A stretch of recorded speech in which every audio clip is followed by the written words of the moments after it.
Reality television has changed television. Nobody can deny that. But for those in front of the camera, it can be an intense experience. Today I've got two of the most infamous reality stars and one of the greatest reality producers ever. I'm Brad Pinvidic, and this is why I'm not a reality TV star. Why? Why? I'm not. Why? I'm not. Why I'm not. Why I'm not. Why I'm not. Why I'm not. Welcome to Why I'm Not with Brant Pinvidic, the podcast that explores the latest trends, fads, beliefs, and addictions from all sides, and tries to remind you, before you judge it, try to understand it. After that, you're on your own. This week, Why I'm Not a Reality TV Star. And now, from AfterBuzz Studios, here's your host, Brant Pinvidic. So most of you probably know I've spent the last decade or so making reality TV. I've made a lot of shows, some good ones, lots of bad ones. Most of them come and go and you never see or talk about them again. That's the business I'm in. But reality TV has changed something on a permanent level, and that's the celebrity pop culture. Prior to the explosion of reality TV, TV stars were really actors in programs or news personalities or talk show, game show host type things. Famous people were famous because of their jobs on television. But everything changed with The Simple Life. Paris Hilton and Nicole Richie's smash hit on Fox made them household names and major celebrities. And really, more importantly, it created the idea of being famous for being famous. And it made that into a full-time job. So being a reality star today can be the wildest overnight sort of fame and fortune vehicle. But as much as it skyrockets to the top, it can be a crashing version of reality on the way down as well. And when you become famous for being yourself, many times you actually lose yourself in the process and the reality of being famous. And like I've always said, when talent becomes indispensable, they become irrational. And reality TV stars are absolutely no different. So today on the podcast, we're going to go and dive into the business of being famous for being yourself and what the costs are when you open your life to the world for all to see. And now YouTube is kind of its own all-time reality show for people. So I have some amazing guests in the studio today in the podcast to help me out. Really excited. First, I sat down with the legend. I call him the godfather of reality TV, the one and only Jonathan Murray. He's the founder and chairman of Bunim/Murray, easily one of the most prolific production companies of all time. He sold The Simple Life and The Kardashians, so no one knows about creating celebrity for the sake of creating celebrity more than him. And also in the studio, I have Spencer and Heidi. Spidey, as many people know them. Now, I consider Spencer and Heidi to be sort of the exact poster child for skyrocketing reality fame and one of the great crashes of reality fame as well. They burned so white hot with popularity, and the backlash against them was so intense, not like many things we've seen before. So they're going to come into the studio and share some very intimate details about what life was like then and what it's like now. So absolutely fascinating. You don't want to miss it. So let's get to it. This is the Why I'm Not podcast. I'm Brant Pinvidic, and this is why I'm not a reality TV star.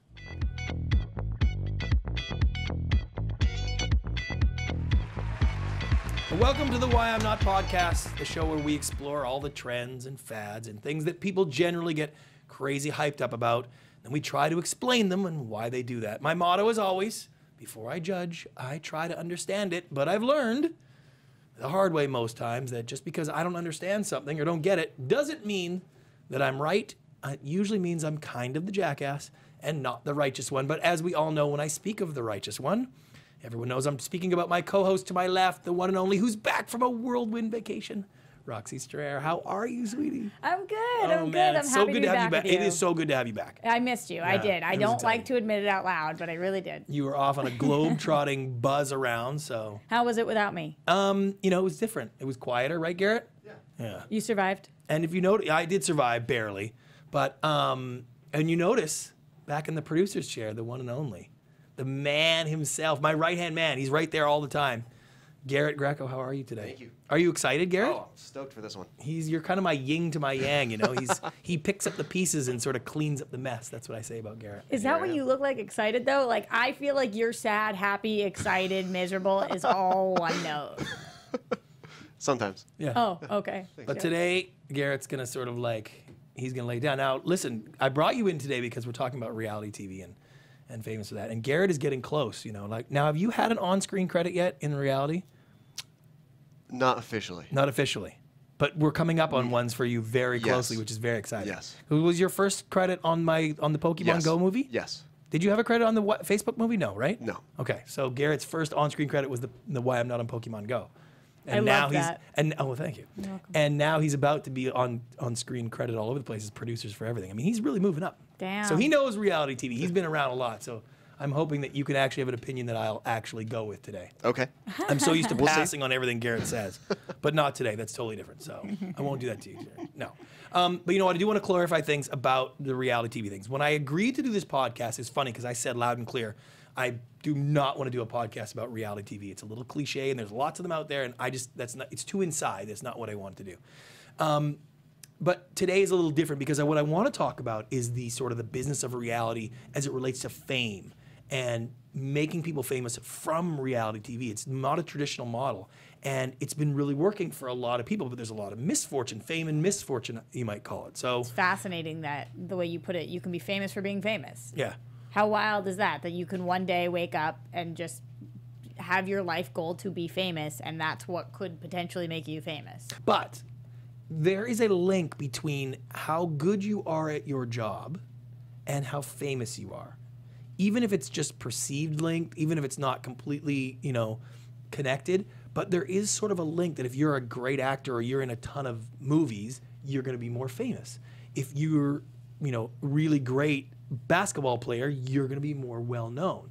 So the idea that your job is linked to the level of fame sort of puts a benchmark on fame. Whereas when you're a reality star, being famous for you, it's almost like how much people like you makes your fame level. And that's a weird thing to have somebody go through if you think about it, because now you're sort of judging your value in life, who you are as a personality, how people like you or see you or respect you is the gauge of how famous you are. And that's different psychologically than I think being famous for being anything else in life. There's also not tangible steps on how you would improve. So if you are an athlete, then you practice harder, you get better, you are more famous. That would be the trajectory. Yes. But if you are a reality star, you what?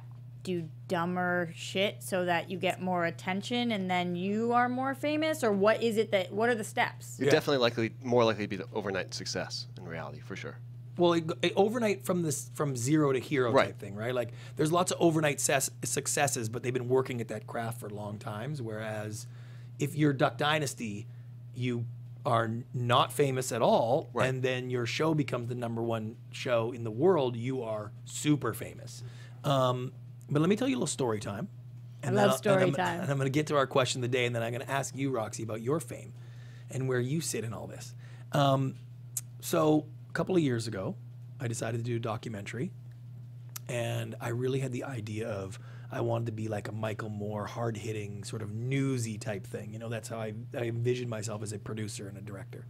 And as I got into this Facebook documentary, I learned quite quickly that I was not doing a very good job of crafting something that was interesting. One of my editors, Nate Tavloff, shout out, said, this sucks. He's like, it's absolutely horrible.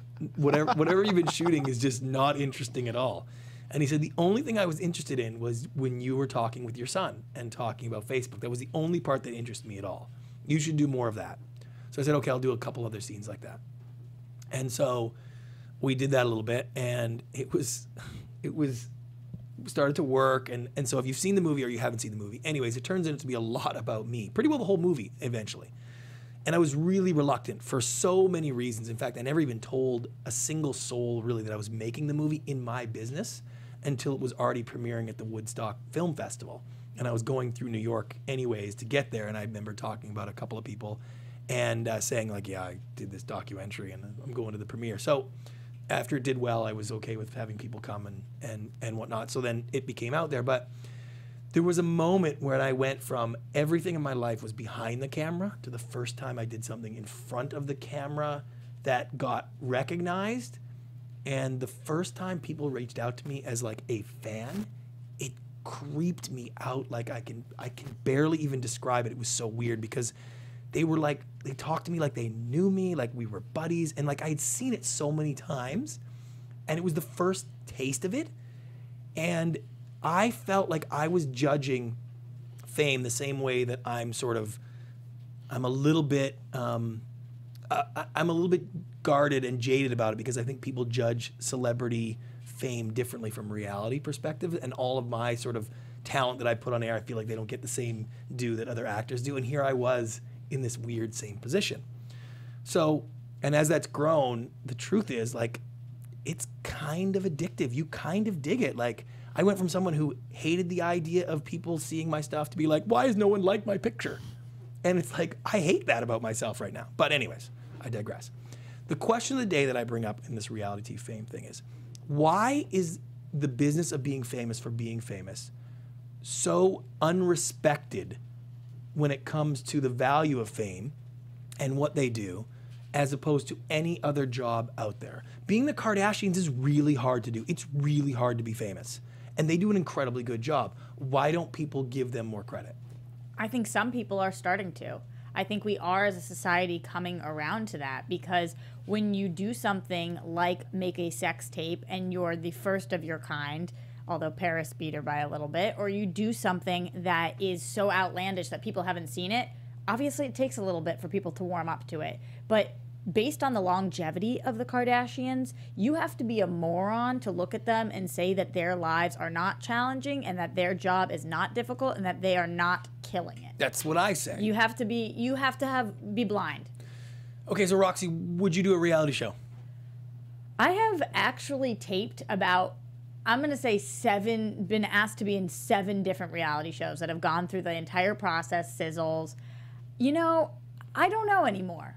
I don't know. It's something at one point I thought I would do, and now I'm not sure. But aren't you kind of close to that anyways? Like you do a lot of stuff, right? As yourself. All the time. You're a personality. You're an AfterBuzz legend, I say. And so people know you. They connect to you. You have a wildly popular Twitter following.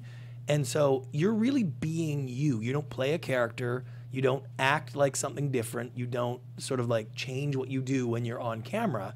You're you. Isn't that kind of the Roxy reality show just distributed in a sort of unique way? Are you pitching me right now? No. Are you trying to make a show off me? Yeah, I do feel that way sometimes, but usually I'm giving my opinion. I'm lending my voice to a specific topic or a person. I'm telling their story, not mine. Right. So like this podcast, I'm your co-host. My job is to get out of you the information that I want to get out of you, whether you know it or not. Mm-hmm. That's usually what it is, as opposed to a reality show where it's like, now this is about me.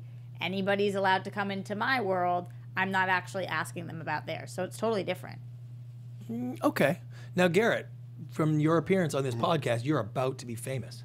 How do you feel? God. How do you feel about that? Congratulations. Yeah, congratulations. Yeah. Would you ever do a reality show, Garrett? No. Why? It's not my skill set. There is a skill set to being on camera, to being able to talk to people and being able to open up and being able to, well, first of all, some people have a specific skill set, like John Taffer, for instance. But even beyond that, just having that presence on camera, certain skill set. So. And that's not you. It's not my strongest skill set. Listen, You can develop anything, of course, but Right. that's not one that probably comes naturally. Well, listen, if someone was going to pay me to put you on a reality show, you'd be doing the show. Yeah. That's the way it would go. Would you be on a reality show? I would have never considered it before because I like being in control and I like being the person at the top of the food chain. You know, I always make the joke where it's like, I don't want to wait in line for someone's nightclub. I'm the person with the nightclub where everybody's waiting in line, right? Like, so I've had this weird sort of insecurity sort of complex that makes me feel like I'm lesser than if I'm waiting in line and something. So that always made me feel like I should be behind the camera as the producer. That puts me above everything, right? So as I got a little older and I got a tiny bit wiser, I've started to realize that my personality is sort of is like in the Facebook movie, you see it right away. I'm narcissistic and I'm super insecure. So you combine those two things, and it's like I stayed away from that world desperately because I didn't want to be the person I knew I'd be as soon as I got a taste of that. And sure enough, look what's happened, right? Garrett's watched it. So the Facebook movie goes on and does well. It's in 50 countries. So I'm getting fan mail from every country across the globe. And I love it. And that sucks because now I'm paying attention to it. I do this Pokemon Go movie. And now here I am in a podcast, in a camera. Like, it's just like, I already knew this was going to happen. So. But that opens up a whole new realm of business. It just depends on how much you want this specific element of it to consume you and where it goes. I don't see fame for fame itself as a huge advantage, right? Like, celebrity is an advantage in the business we're in, right? Like, I trade in a little bit of celebrity in every way when I add a celebrity to a show or I try to, connect to that. And even my own minuscule micro celebrity at this particular moment, minuscule, is better than zero. Only by a little bit, but it is, and that's a fact. And I trade it in my day job all the time because of that. Because at the end of the day, it's like I have movies and I'm in them, and that's better than having zero. So I do like that world, and I'm sort of diving into it, and I'm making the excuse that like, oh, I'm trying everything, But I hesitate because I've seen what fame does to people. And when Spencer and Heidi are here, you'll understand because I put Spencer on camera. He was just a guy who was friends with the Jenners, and they wanted to do a show, and he was behind the scenes. And he was so sort of involved and kind of wacky that I was like, that's a guy that should be in the show. And I was like, you need to be on camera. You need to be a character. Do what you're doing now, but do it at 100%. And he was like, okay. And that literally started his journey. Do you feel a little responsible for what's to come? Yeah, I always have. Because the only reason I don't have guilt about it is because I intervened 5,000 times with Spencer. Tone it down, dial it back, listen to me, trust me, don't do this, a million times. And every time he'd sort of do the same thing. He'd be like, okay, yeah, good point. And then he'd just go do whatever he wanted anyways. Do you think he'd admit that? Oh, yes. Oh, yeah. Yeah. Oh, for sure. Yeah, we've had lots of conversations about that. He's older now. He's a much different person. And he was nowhere near as bad as people thought. And he's a much different person. So I'm excited. We'll have him in the studio with Heidi. Fascinating interview. I can't wait for you guys to hear it. But first, I want to introduce our first guest, Jonathan Murray. Now, when I moved to this country, there was really only one production company that I had ever heard of because I'd seen the name at the end of The Real World, and it was Bunim Murray. And this guy is literally the Murray of Bunim Murray. I mean, you don't get any more regal and royalty than Jonathan Murray. And I've been so fortunate to call this guy a friend for years and a mentor, and it was exciting. And I wanted to sit with him because he put Paris and Nicole in the air, which was the first glimpse at celebrity for being celebrity. And then he doubled down and blew that out of the water with the Kardashians, the poster child for that. No one could have done anything bigger for being a celebrity as just being a celebrity than the Kardashians. And he's sort of responsible for all that. And the number of people he put on the air with The Real World is staggering. So it was fascinating. I went to his office to sit down with him, so have a peek.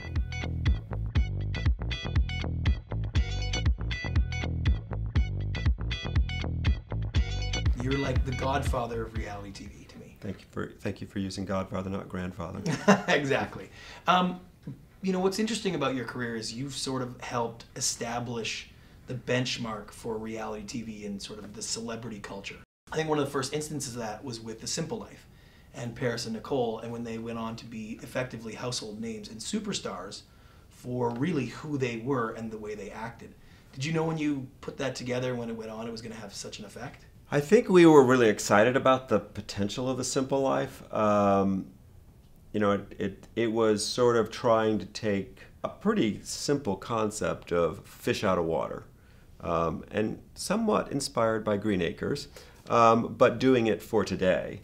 And it was sort of at that time where this celeb culture was just emerging, and there were these it girls, and Paris was the current it girl.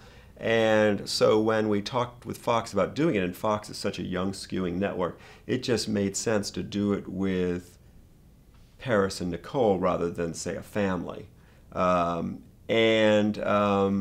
It was really fascinating how the show really would play off of the headlines. And even before the show, a month or so before it went on the air, this sex tape of Paris's sort of hit everybody. And that just increased the interest in her. So it was an amazing experience. And to this day, I think it's the only docu-soap kind of show that's actually worked in prime time on network TV. And what was really great about it was when Fox ultimately decided to cancel it because of a regime change. Peter Liguori came in and didn't really like the show, so he canceled it. We took it over to E, and that started the whole celeb reality, 10 o'clock Sunday night, which ultimately led to the Kardashians. And the Kardashians, again, set the benchmark for celebrity reality and being famous for being famous. That was a completely new experience after we'd gone through television in our media world. When was the first time that you felt like you had noticed that there was a complete change in celebrity that way? Well, I think when we first started the Kardashians, the thought was, oh, here's this family that is almost like a sitcom family. You've got the meddling mom, you've got the 3 very different, beautiful daughters, you've got the dad who is sort of conservative and, not always happy with what his kids and wife are doing. So it was sort of this perfect little sitcom format. And then when we first approached it, if you look at those first episodes, they were sort of sweet and a little sitcom-y in feel, but then just sort of their big lives sort of overtook it. And again, the stuff that was playing out in the tabloid was also playing out on the show. And, we ended up getting all kinds of interesting episodes. And luckily we have such a good, trusting relationship with them that they don't stop us from shooting. We just keep shooting, and later we'll figure out the proper way to tell a story. But they really let us shoot everything. You have put literally hundreds of people on TV that were basically regular people and then became in people's lives for simply being on TV, which was a different sort of formula. What's the part of that surprises you the most about the way people respond to real people on TV? Well, I think it's, TV is an incredible way to really get to know someone, especially like on The Real World, where we're following them for 17, 18 weeks, and we're shooting almost 24 hours a day. It's pretty hard to put on an act for a camera when you're shooting for that long a period of time. So, if we've cast it right, if we get really interesting people with lots of layers, it's a fascinating journey for the viewers, and I think we really strive to make sure that there's something about each person we cast that is going to be relatable to someone in our audience. So you really feel like you know them. And when you see them, you just want to go up and say hello because you have this sense of intimacy. And I don't know them that well usually because I might meet them in casting or at some point, and I'm watching all this tape and watching the episodes as they come together. And then when I see them at the end of the production, it's like I feel like I know them so well, but they hardly know who I am. The very first season I did all the interviews, so I knew those folks really well. But as seasons went on, we have a team who handles the show. So it's interesting. It really does create an intimacy, and I think we saw that with Donald Trump.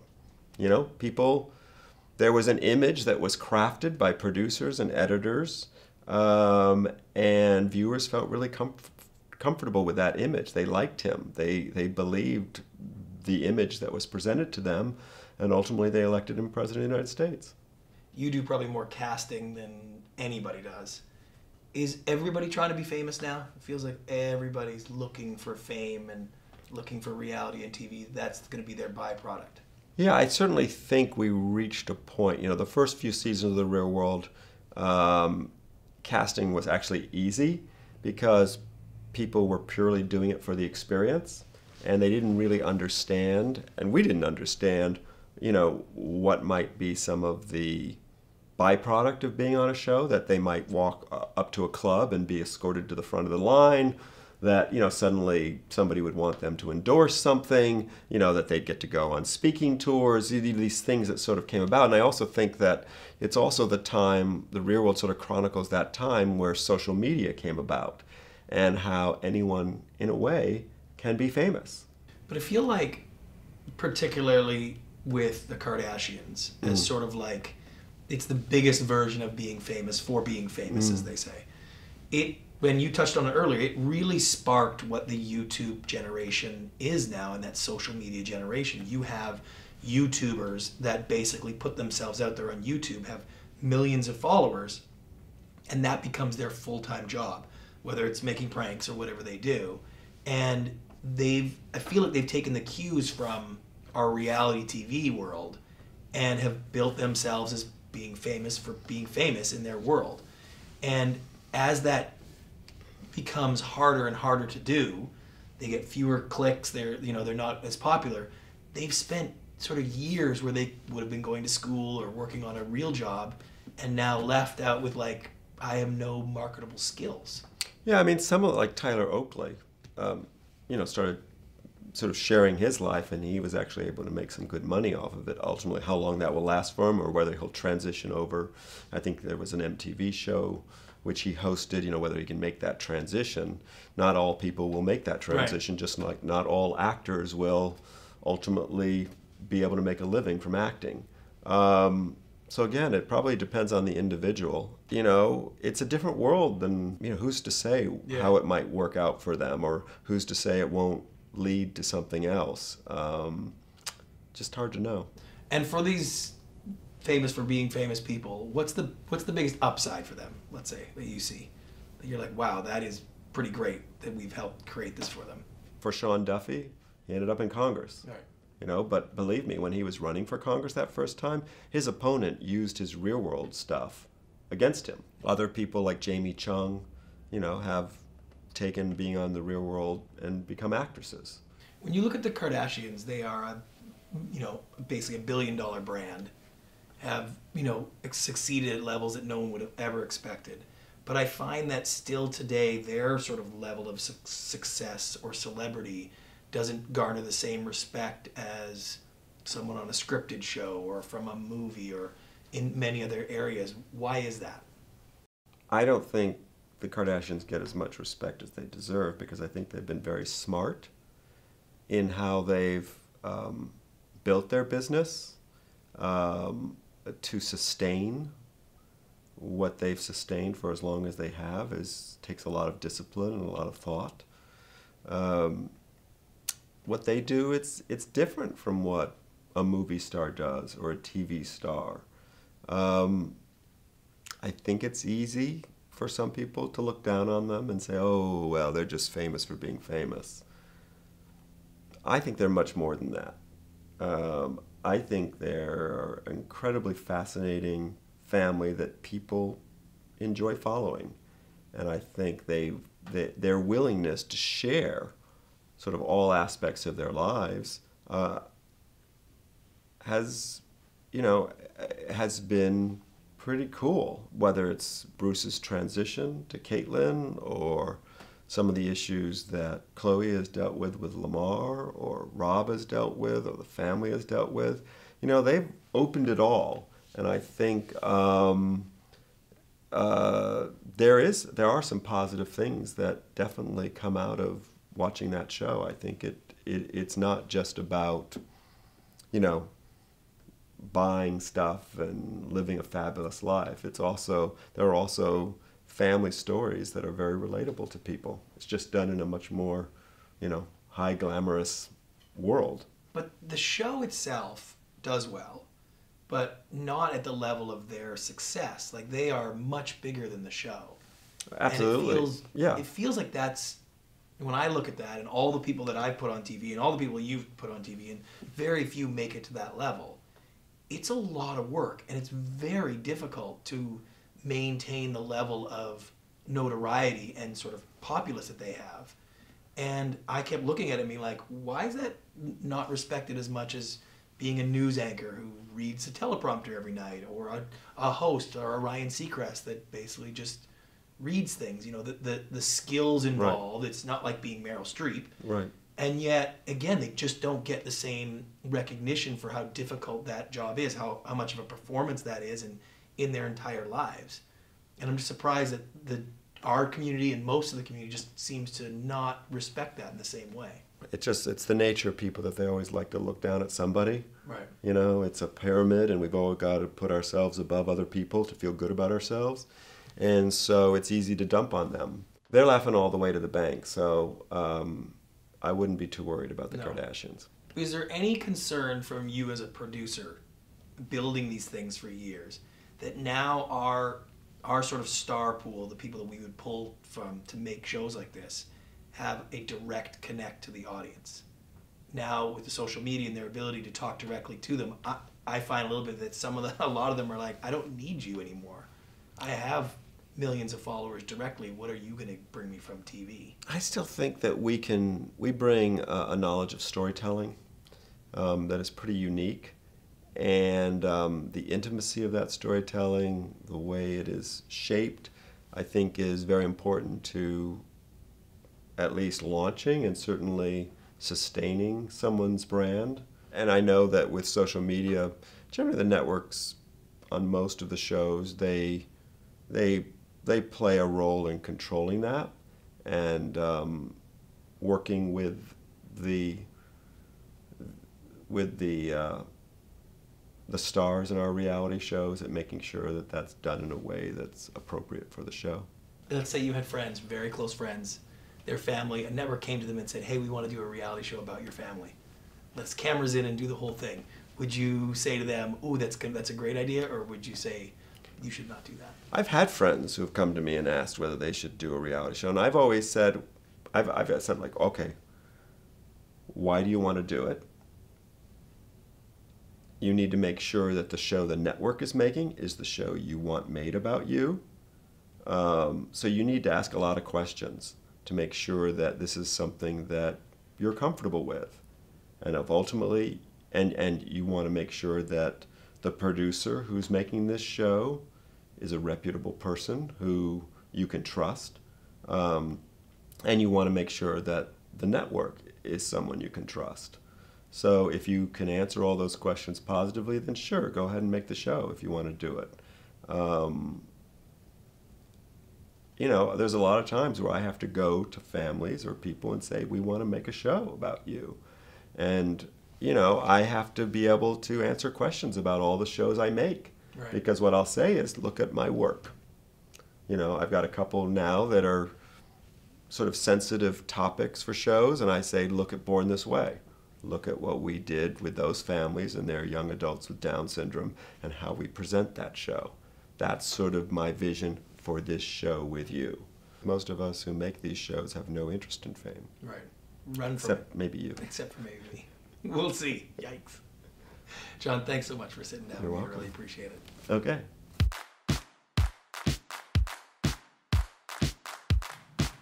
So there you go, Jonathan Murray.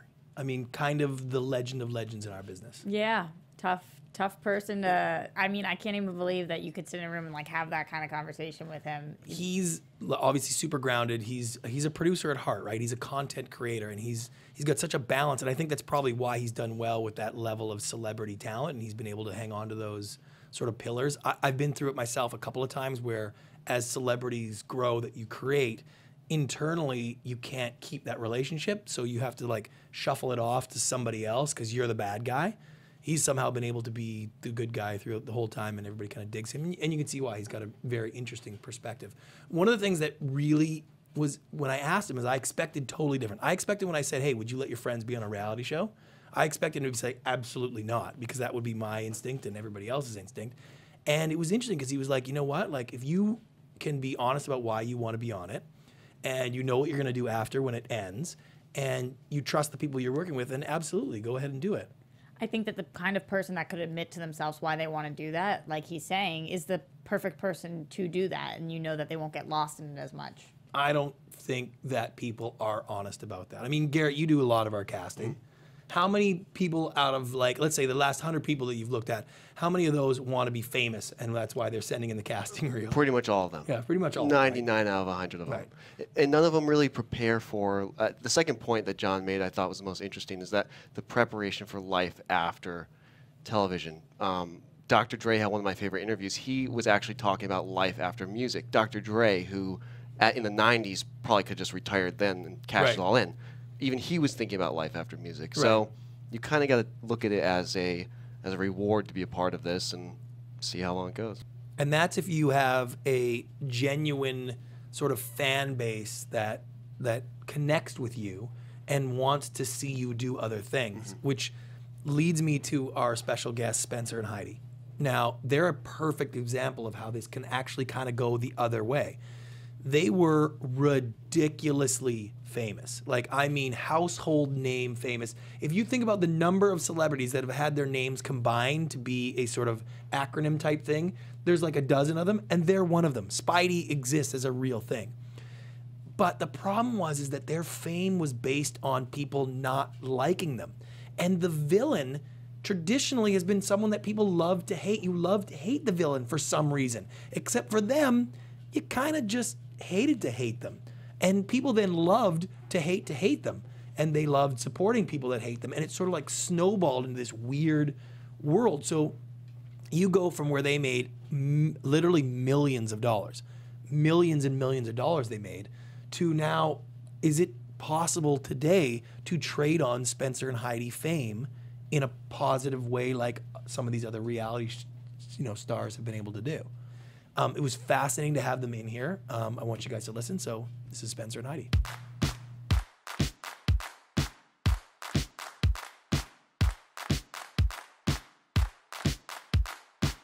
Oh man, I am so excited.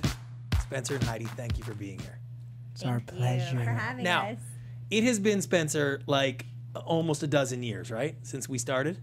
Way back? Oh, we're past. Yeah. We're at least, I would say 14 years. Almost, right? So what's really fascinating is, as I was saying in the intro, is that Spencer and I go way back before his first television day ever. One of your first television meetings was at my office at GRB, right? No, you were the first person to put me on television when you took my walkie-talkie from me and said, no, you go in front of the camera. Yeah, that's right. 'Cause I always am like, that moment changed my whole life. Yeah. For the good or for the bad? For the good. For the good, because right? I got Heidi and I'm married and happily ever after. But it was a very different route that I think I was maybe planning. Yeah. Yeah. And so listen, the theme of what I want to talk to you about is about what it's like being a reality TV star, being at the height, the low of the low, and all the things in between. I think what really is fascinating is both of you were sort of the real initial stages of becoming famous for being real people. That was early in reality TV's days that we started to see that as sort of the way Paris and Nicole did it, and then the way The Hills and all these things sort of grew.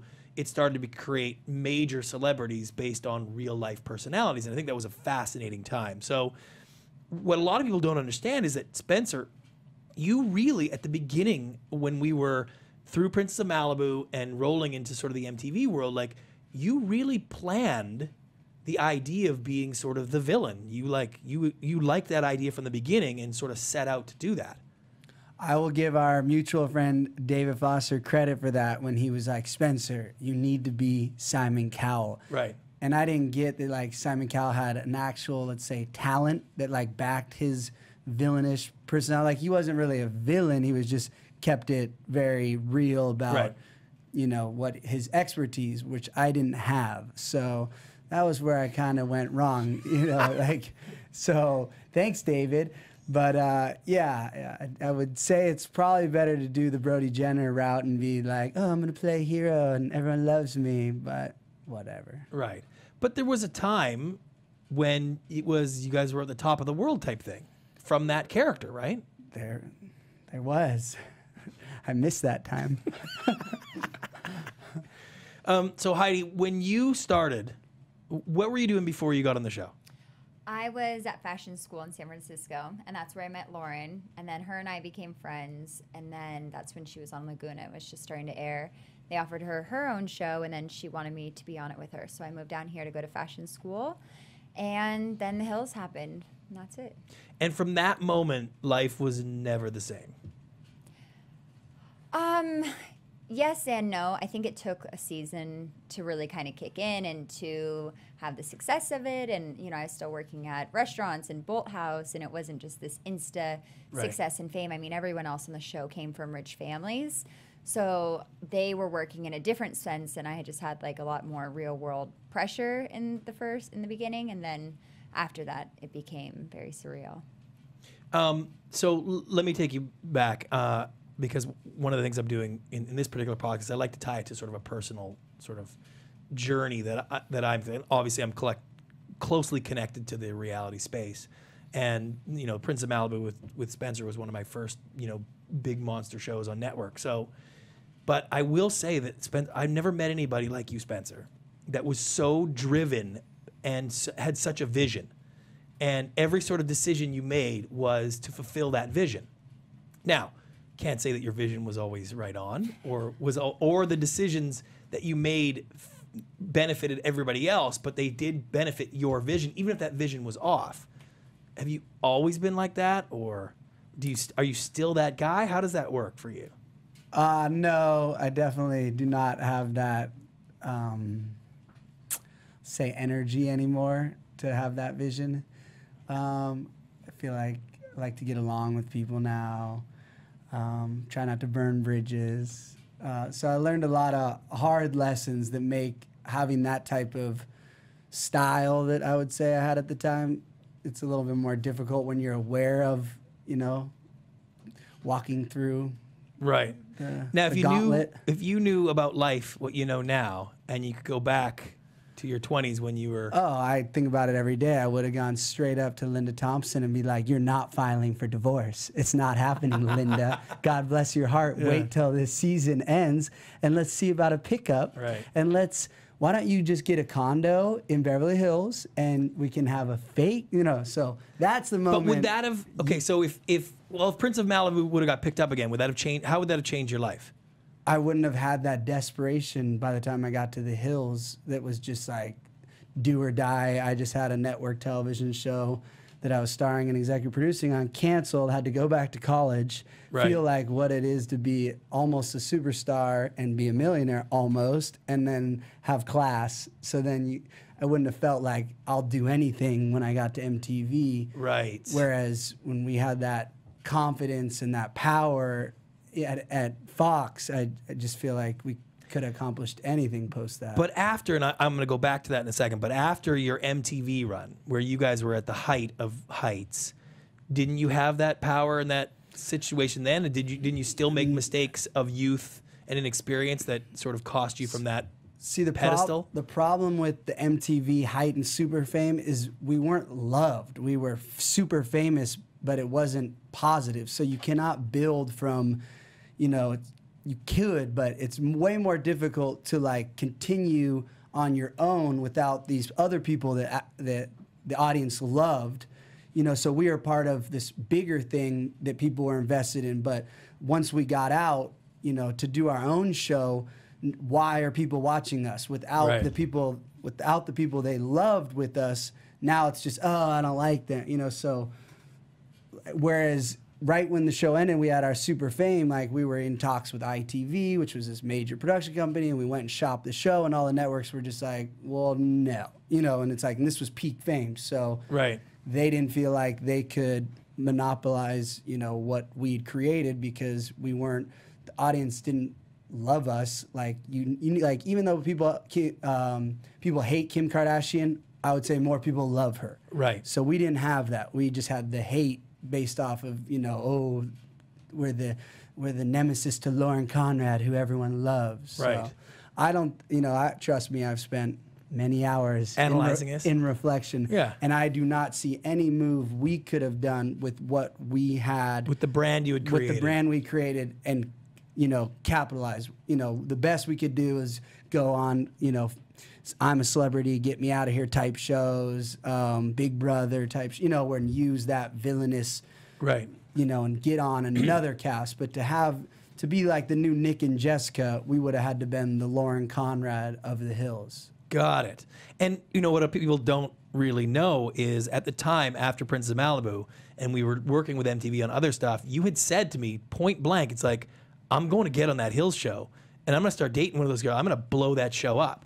Like you knew that this was like, you had to go, obviously, I guess it was, I'm not going to class and be a normal schmuck anymore. I am going to go figure this out. Yeah, and one of the hardest things for me is that you and Brody and I, we had the Banking on Brody show, which would have been, then they went and did the Bromance and the same time of the Hills. So yeah, we could have done Banking on Brody, and that would have at least made people see a different side of me, which was more creative and like got it, you know? And so if that had aired while the Hills was airing like they did with Bromance, maybe Heidi and I would have had a chance to been like, oh no, do you watch him on Banking on Brody? It's totally different. But they didn't want to show the real side to me. And, you know, so trust me, I blame Linda Thompson. No. So Heidi, let me ask you something. So you're on the show. Things are going with as the show is. You get involved with Super Spencer. He's the villain that people love to hate. Do you feel like that brought you into that same club, and now you're the couple that people love to hate? Like, if your relationship would have been delayed by a couple of years, or it wasn't on the show, how do you think your character trajectory might have changed?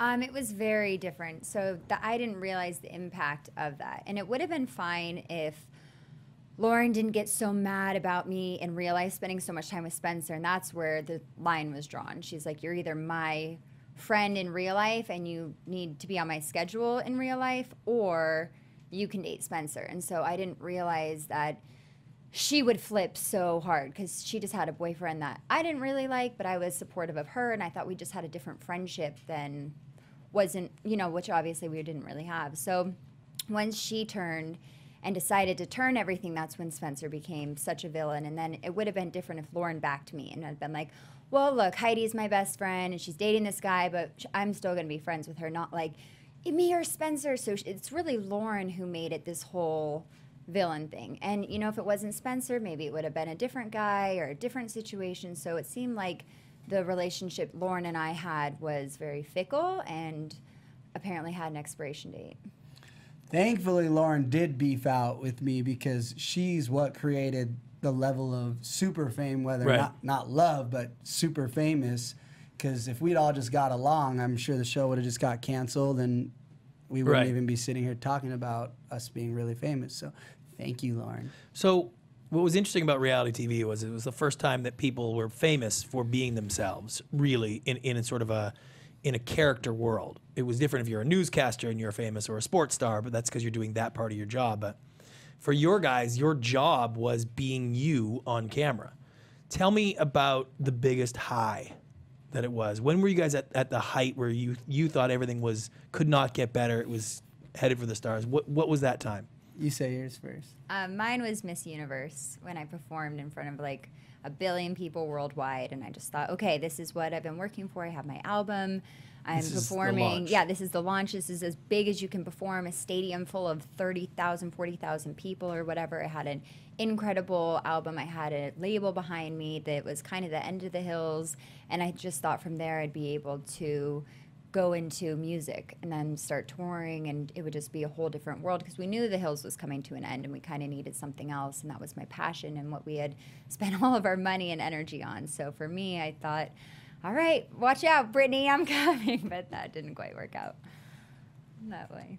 I mean, I'm sure there's a million things, but the first thing that just came to my mind was when we were at the White House press correspondence dinner, when it was still like the new hot thing to be at, and we're sitting with the editor of Fortune magazine, you know, that I've seen in all the doctors' offices, and you know, Obama's talking, and we're sitting right there, and no joke, 1,000 people on our way out asked for photos, and these people are all in suits and tuxedos, and I was like, wow, these just Washington, like, adult people want our photos. So I would say that was when it tripped me out, when I was like, we're here where the president is, and they flew us to Washington, and that was when it felt like it had stakes. I was like, oh, this reality TV is bigger than I realized. But I'm sure there's a lot of moments, you know. Now, and during this time, through the shows, through all your stuff, you guys made real money, right? Ridiculous Yeah, money. a lot of money. And we spent it like we were trappers. So, well, that's the problem. When you're making money that fast, so easy, like when you make money, you have headaches and drama and all this stuff that where you actually had to work for the money. When Right. you're making money going to Vegas and getting drunk and holding a Coca-Cola for a pap shot and getting paid almost $1 million a year, setting up your own photos, like you feel like it's never gonna stop. So Right.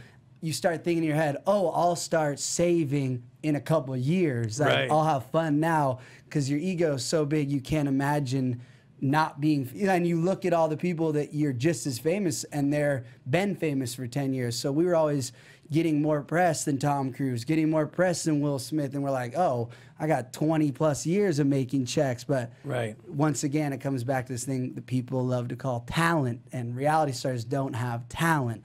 Actors have talent, musicians have talent, so they can Right. have these long careers Right. as artists and creators, and we are not that.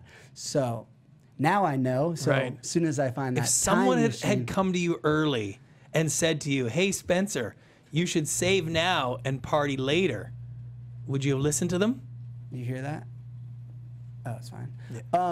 I feel like my dad did a couple times, but I was like, he doesn't get how famous Right. we are. So if somebody had been like, look, I've seen the future, you won't be famous, and like really showed me some like magic, then I'd be like, whoa, that's a scary little fortune I teller. said it to you. You said to me? I said Oh, that exact thing to you. You won't be famous. No, I didn't say that. We were at David's place, and you had just got a 6 Series convertible. And I said to you, dude, here's the plan. Just take the next year, save as much money as you possibly can. You can wait 9-10 months to party like a maniac. After that, then go party like crazy. And you were like, what the fuck ever? It was That so was funny. a problem, getting money at 20 to like Yeah. 25,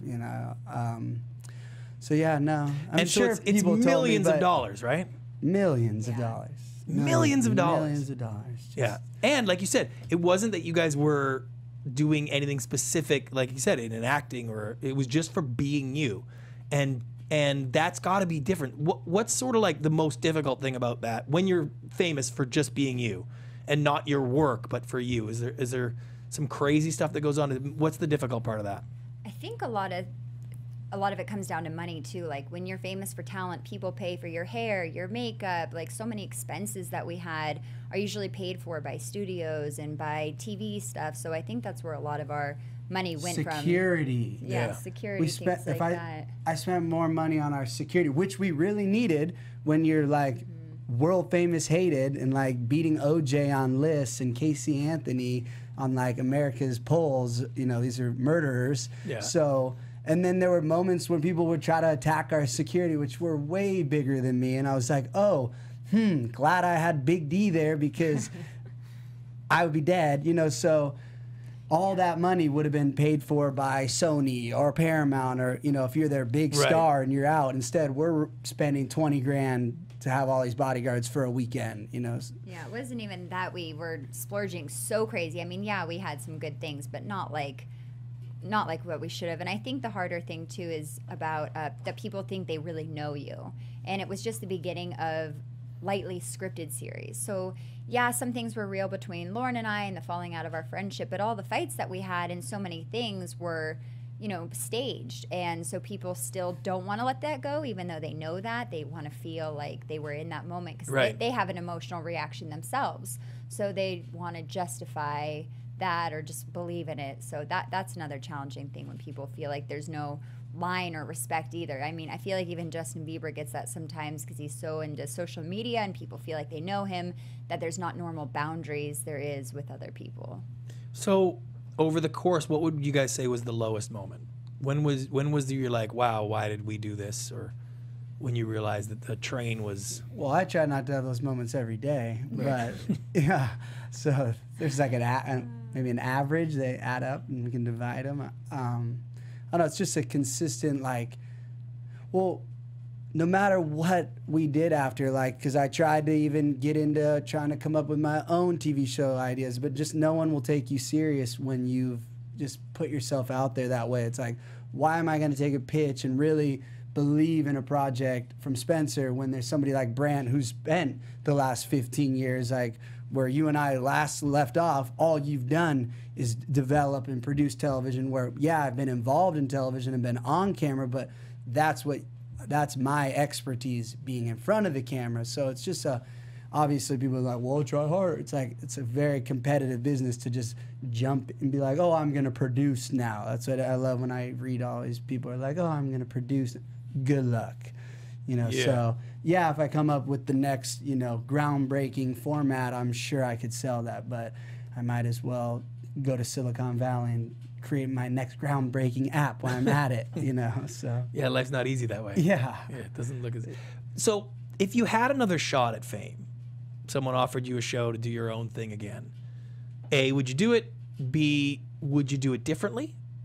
Like, are the mistakes you made along the way, have you learned that? Or would you think that if you got in the same situation again, your same sort of personality would Well, here's a sweep up perfect again? example. We did Celebrity Big Brother in England, which is their biggest, like one of their biggest network shows. The first time we did it, all our housemates, we did not get along, and it was like nonstop fighting and drama, and we got second place, and the guy that beat us, this British guy, is now like the Ryan Seacrest of England, superstar. We just did the show again, the all-star version. This time, everyone was nice to us. We got along with everybody. There was no big drama, and we got evicted 9th place. So it's the exact same thing. The audience doesn't want to see us be nice. They don't want to see, they want to see drama. They want to see fighting. So the thing is, we're back to like, oh, let's try to be our real selves. Our real selves get evicted, and the audience doesn't even want us on the show. So you do a new show, and now we're all likable. Oh, it's so boring.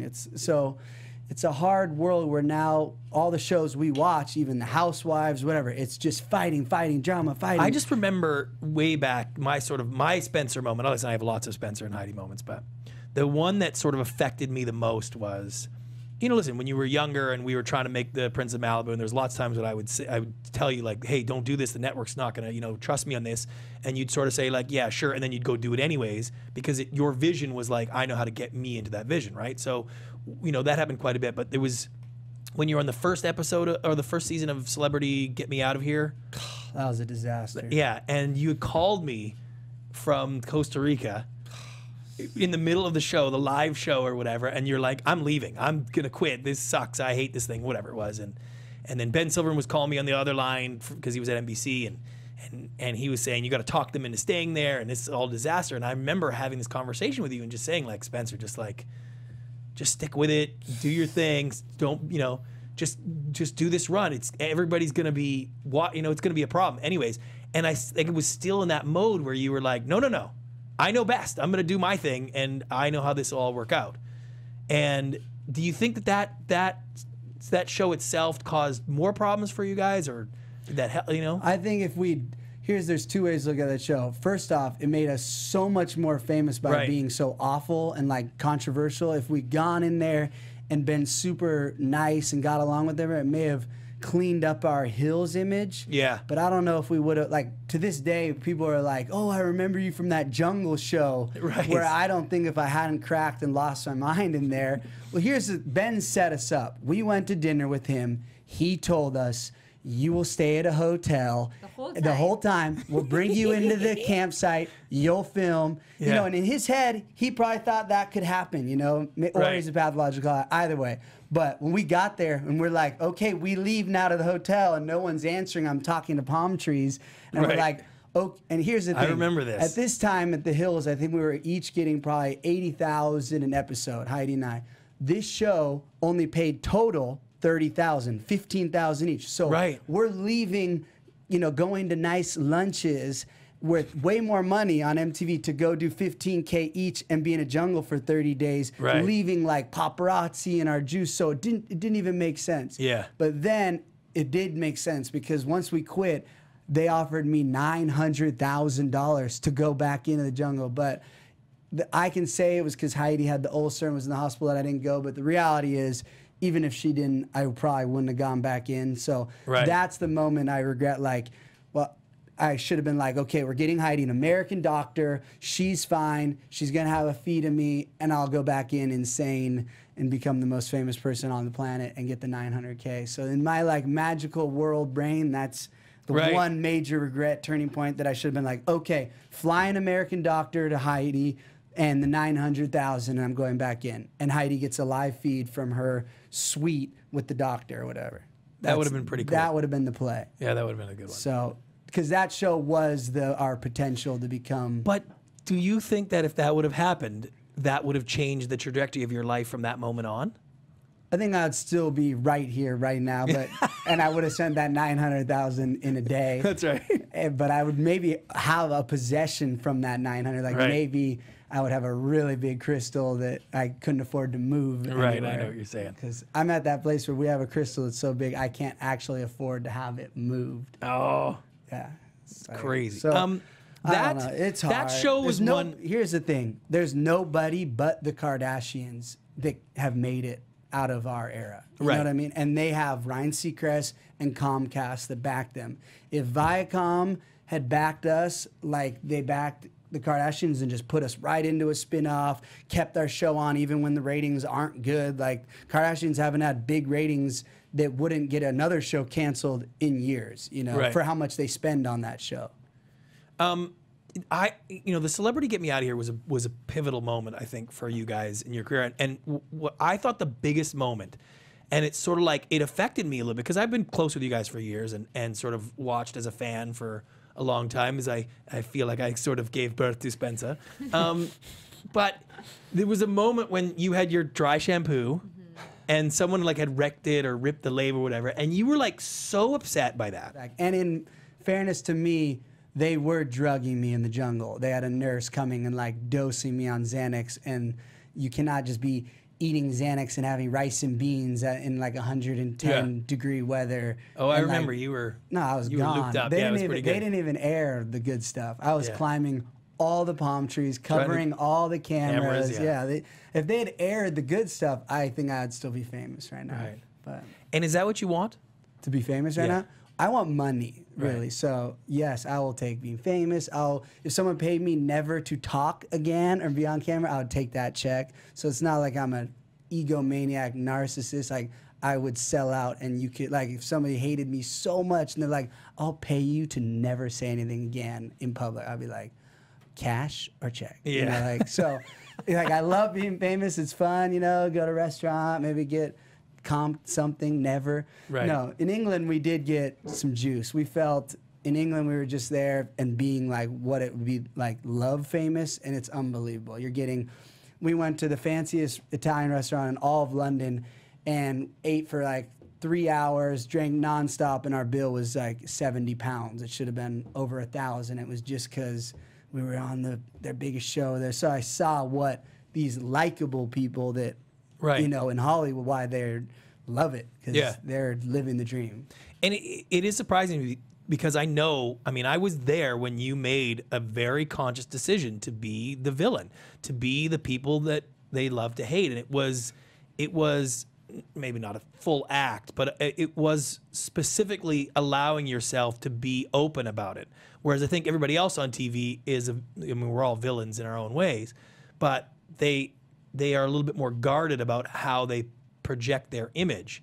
And your decision was like, I'm going to project it on the completely other side, and the fame itself will trump everything else. And for some reason, it never quite materialized that way. It was like it just went, it was diminishing returns almost. 100%. My favorite thing, anytime Brody Jenner gets drunk near me to this day, all he says is, "Pratt, you fucking..." we last swear here? I don't know. You can swear all you like. Bleep that.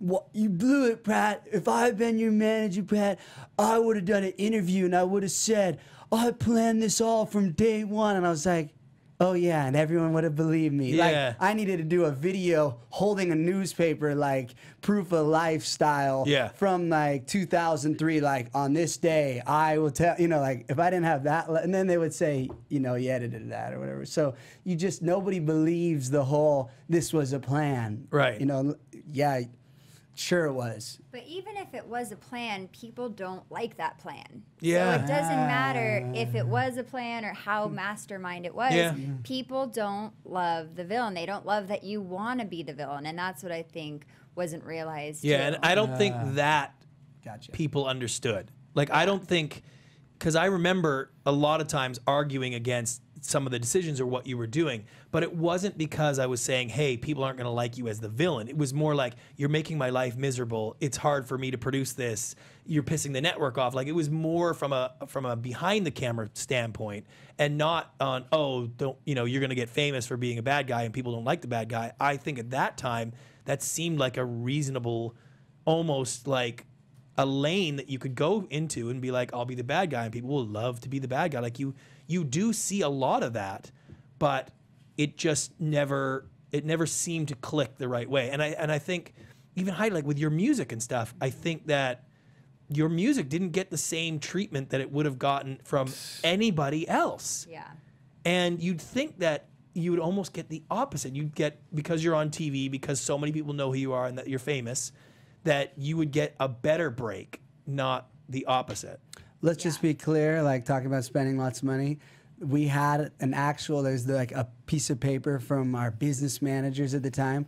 Heidi's album, we spent about $2.7 million to produce that record, to get all the Kathy Dennis, who wrote all the Britney Spears, to get all, so like, it's the same amount of money they'll spend on a Lady Gaga album. Right. We did. We just didn't have the 80 million to then market it like Interscope then does. So right. We didn't do our research. Like, oh, you spend all this money, you don't just have a great album. No, you should have spent $100,000 on one song and then at least spent 2.69 on promoting that one song. Like, right. So we were rookies, and shout out Fat Rat, who I should have listened to his advice, who would always be like, nephew, stay in your lane. Right. Stay in your lane. It's like, yep, I should have stayed as a reality. But the music sounded so good, and I'm listening to everything, and I just think the world's free. Your and oyster like, at the time. But Yeah. you're right. It's very true. Yeah. But here's the thing.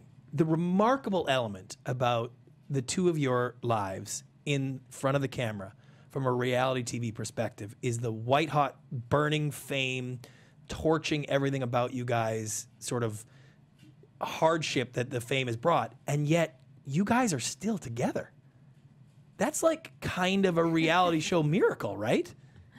I think that's what made our relationship even stronger, though, to feel nobody can describe what we felt, the ups and then the downs, so that's where I feel like, yeah, I guess some people would be like, oh, this is too much. But if anything, it's like, oh, we're in this foxhole together forever, like.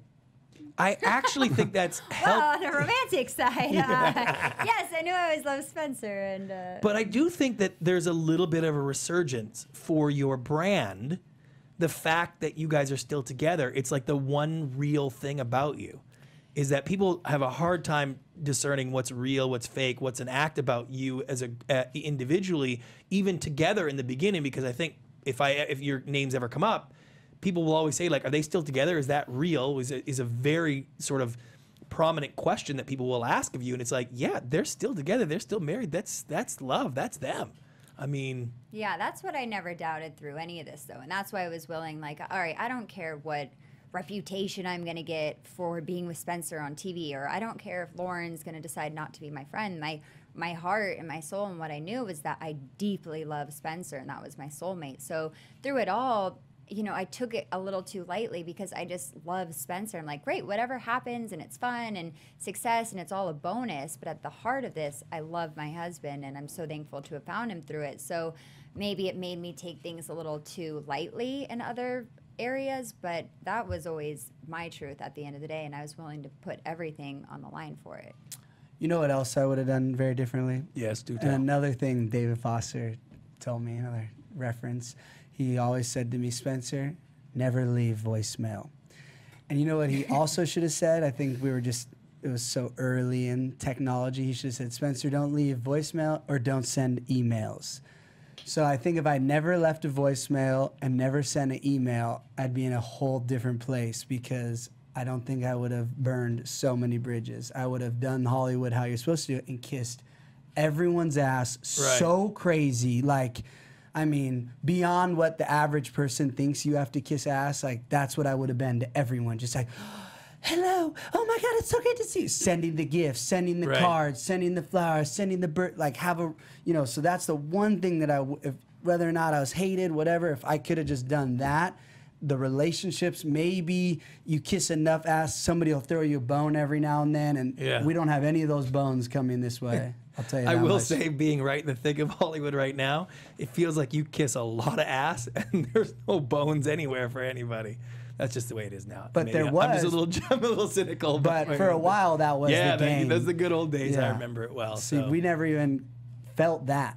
You know, we were just too, you can't stop, we don't need anyone. And that's super wrong. All these people with super success have major teams, so many great relationships, even if they're completely fake, but great fake relationships. Yeah. And we didn't have any allies. You know, you were the only person we could ever call, and you were very busy and had a lot of things going on, and, you know, couldn't be like running our lives. We should have been like, Brant, manage us, but you would have been like, no, I have like a career. I don't think you guys were at a manageable state. Agreed. For most of your careers. Agreed. You weren't you were okay to listen to someone if they told you what you wanted to hear, or that it led to where you thought the ultimate ends of your goals were going to be.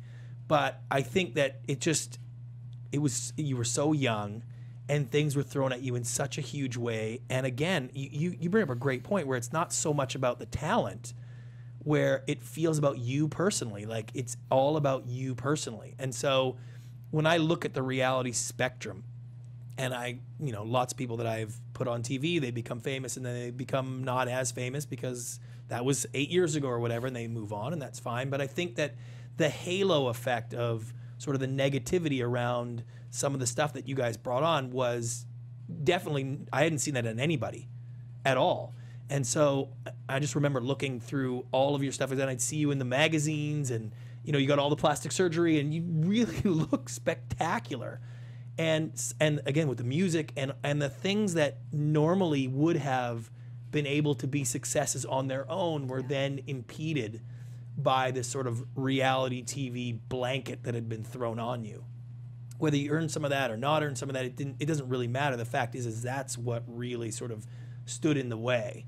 But I want to talk a little bit about what's next and where you guys are going and what's happening. You got an idea for us? Yeah, exactly. Otherwise, it's going to be a short talk. This AC feels come on. nice, though. Nice AC. Let me ask you this. Let's say my son wants to be on a reality TV show. Would you recommend to your kid or my kid, anybody's kid, to get involved in reality TV? Absolutely not. Even if they could be famous and make money from it? No, because it's not if it was a career, it's back to the talent thing. When reality stars are taken as seriously as musicians and actors, then I'd say 100%. But as long as they're in this boat, reality, even though everyone watches it, millions of views, I live it every billions day. of dollars, it's still this, not cool thing or whatever. So I would say no. But whereas, God willing, we have an angel child one day in our future. Our kid's already effed as far as I'm concerned, because they're in the reality.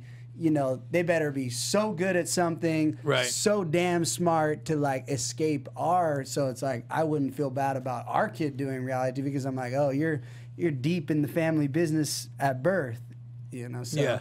For your kid, I'd be like, no, I would stick to hanging out with turkeys.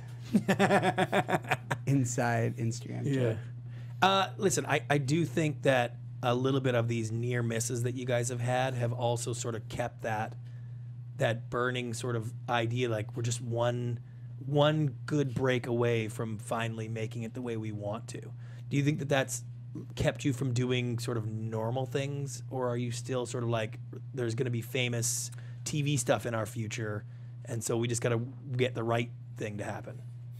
I mean, I don't know what normal job I could, obviously I could go work 9 to 5 at Right. minimum wage, but when it's still at this point in our life, we just got paid on the Celebrity Big Brother in England more than I would get paid being a doctor for 5 years. Right. So for the next 5 years, I'm going to be like, well, I'll rethink about my life from 5 years from now. So it's a hard, is another it's a one of great these point. coming from Sweden or Australia? The international market is so wild, and the checks they can still write.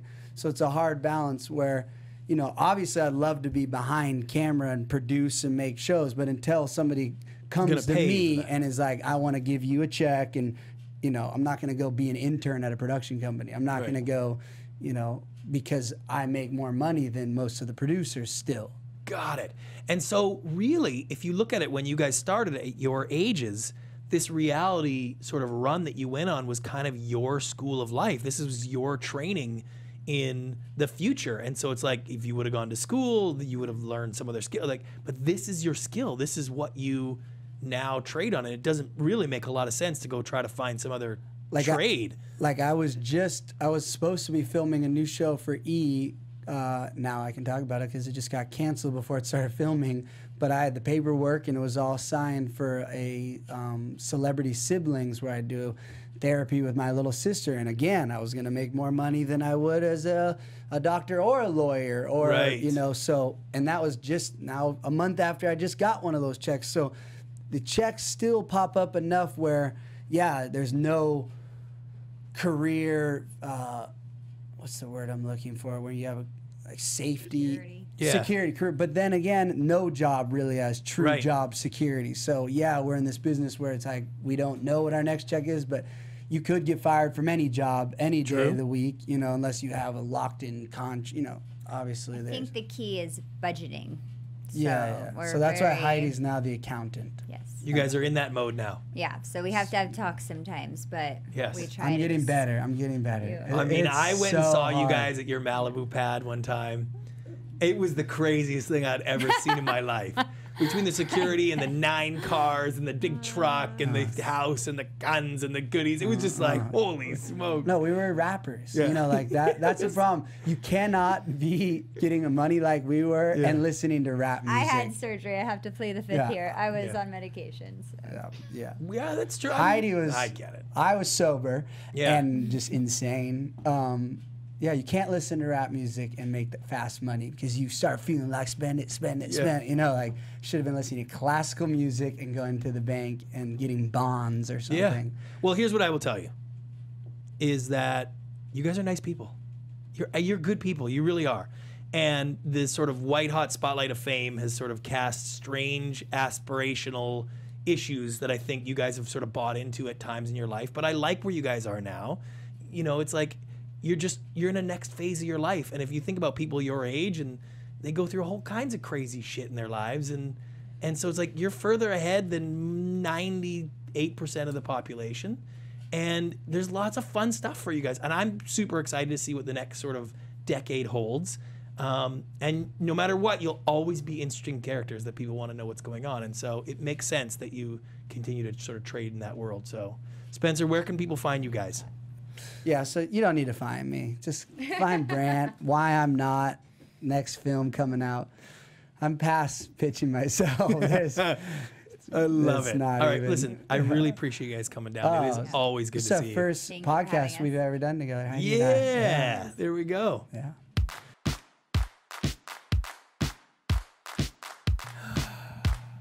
Wow. Amazing, right? Yeah. I mean, Yeah. You feel for them though. you do, right? Yeah, kind of. Because they are really nice people. They really are. Like, But you get it. I don't care what anybody says though. Life to me is always going to be about a series of choices. Right. It's going to be a series of choices, and you don't just end up somewhere, and you're not just 1 second away from something happening. It's based on the decisions that you make. That's Yes. where you end up. That's how I feel. And I sort of was like, with Spencer, the truth is like, he did make a lot of bad choices. Now, it was in the face of information that he didn't really have. And the truth is, none of us had it at the time either. Because you got to remember, like, that The Hills was early. There was no map. Yeah. Yeah, there was no map for this. And so I do give him credit for the idea of embracing a character and a vision and going for it. Now, unfortunately, that vision and the character that he wanted to go for was flawed. But I couldn't say at the time that I said, no, that's not going to work this way. Now, I was quick to tell him, hey, this isn't working for you. But I was more concerned about the network perception, the sponsors' perception, my production team's perception of how I was creating more shows, how I was trying to build him as a brand and a character. I wasn't thinking that, hey, you know what, if you just become the jerk, people are not going to like you. I assumed, and I think like he did, that if you're famous enough, even for being the jerk, people will like you for being the jerk. And it was funny when he said about Simon Cowell, it's like, I kind of remember him talking about that. It's like, Simon Cowell's an asshole, and he gets away with it. I'm going to be the Simon Cowell of reality shows. Yeah, it's just a little different, though. Yeah, it is a little different. Like you said, Simon Cowell actually has some skill. I didn't have any skills. Yeah, and no matter how much you are hated, even if people love to hate you, it's still challenging to be hated. Yeah. It's still hard to wake up every morning and know that most people just despise you. Yeah, and that was, I think, and I was surprised they opened up about that quite a bit, because it's just, that's been a tough run for them, I think. And like I said there, like, I do believe that they've got some crappy breaks that were thrown at them after they sort of maybe deserved to be like normal. You know, like, her music probably wasn't as bad as everybody sort of made it out to be, but they were after her for that. And so, and based on choices she had previously made. I know. And that's true. And I always think, like, but if you had made those kind of bad decisions in real life, that's the type of people that you end up in jail, or really bad things happen. He just made bad choices in the reality TV world. And so you just, you know, but again, going to Big Brother in England or you know, Australia. No, I think it was the last one was in the UK. Oh. And you know, they're going to get paid, you know, I think there was reported $750,000 to do that. That's real money. Still today. Damn, yeah. Yeah. So, and that really sort of that got me a little bit when I was like, oh man, you're right. Like, this is your job. This is your profession. Like, they've spent 10 years working this. There's no, okay, now I'm going to go be a mechanic. Like, those days are over. Mm-hmm. So, yeah. All right, we come to the part of the show where it's time for a little bit of like why I'm not and what I learned. So Roxy, let's start with you. What did you learn about reality TV fame today? I learned that even if you're getting that bad kind of heat, I think it's still worth it for the fame. It is, right? Yeah, I think so. And I think anybody who out there says that they don't want it is a Garrett kind of liar. So, and the question I ask you then, yes, on all the downside and all the crappy stuff that you face for having that many people in your life being able to tweet at you and say things, it's still worth it, right? Sign me up. All right, you're in. I'm in. Garrett, what about you? What have you learned today? Well, mostly, what will you help our company with from here on? Look, I mean, it's a high risk, high reward game, and if you aren't able to answer those questions that John Murray brought up, then maybe this is not the game that you should be playing. That's my opinion of it. And you're still not willing to be on a reality show? Not yet. Because I'm getting people right now. Please put Garrett on a reality show. He's got a good smile. Oh, it's coming on. All right, so here's what I learned and why I'm not a reality TV star. The truth is I would do it. If there was enough money in it, I would do it. The biggest problem is that it's still not respected. That level of fame and the accomplishment that it takes to do is not regarded the same as every other celebrity out there. And that's too bad, because being in the business for so long, I've seen what it takes to be able to maintain celebrity, to get to celebrity, to be able to speak to people, to connect with them, and that's not easy to do. And when you look at the YouTube culture and all the YouTube sort of stars that I deal with and I try to wrangle on shows, well, the one thing that rings true is they work really hard. It's not easy. And I look at someone like, let's say, Ryan Seacrest, who's he's probably the greatest live host since Dick Clark. And I look at that and I say, like, why is what you do more respected than what Kim Kardashian does or what the Duck Dynasty team does? The fact is that speaking to an audience, performing, maintaining a brand, and doing something well is Is that not as hard as being a news anchor that reads off the teleprompter every night? You're basically connecting with an audience. That's what a news anchor does. They like instill trust and believability, and people want to listen to them. I like your news anchor voice. Thank you very much. But that's really all they did. So it's like, what is Kim Kardashian doing? She is building trust and connecting with an audience, except she does it like 100,000 times bigger and better than any news anchor really has. So I would love to see the business of celebrity and reality be more of a respected business, and that people looked beyond the fact that someone's famous just for being famous is a downside, because it's really hard. That's what I learned today. I think good. So excited. So stay tuned after this for the After the Cast with my very good friend and superstar producer, Elliot Goldberg, who's going to be joining us. And we're going to get very intimate and very technical about celebrity and reality. And Roxy, where can people find you if they want to make you more of a celebrity than you are now? If they want to up me to the They 500,000 want to Twitter get you up to followers, 500,000. you guys can find me everywhere at Roxy Stryer. Ooh. And Garrett, you don't want anybody finding you anyway, No, right? no, don't look. No, don't look. Don't full look of for shit. Garrett. No. Don't do All it. of it. I'm easy to find. I'm at whyimnot.com. You can get lots of extra goodies on the show and all the good stuff that goes, and anywhere you can think of other than Snapchat at Brant Pinvidic.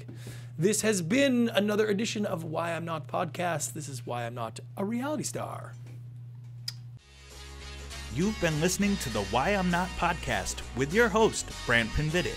For more on this episode, upcoming episodes, or more from our podcast guests, visit whyimnot.com and subscribe for exclusive content, giveaways, and all the latest happenings. And for even more content, visit AfterBuzzTV.com.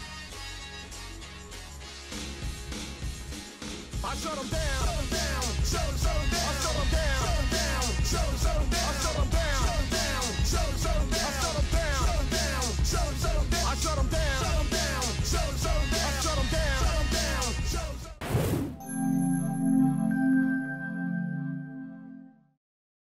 Was a woogity woogity. Yeah. Oh yeah, yeah. We're close. We're close.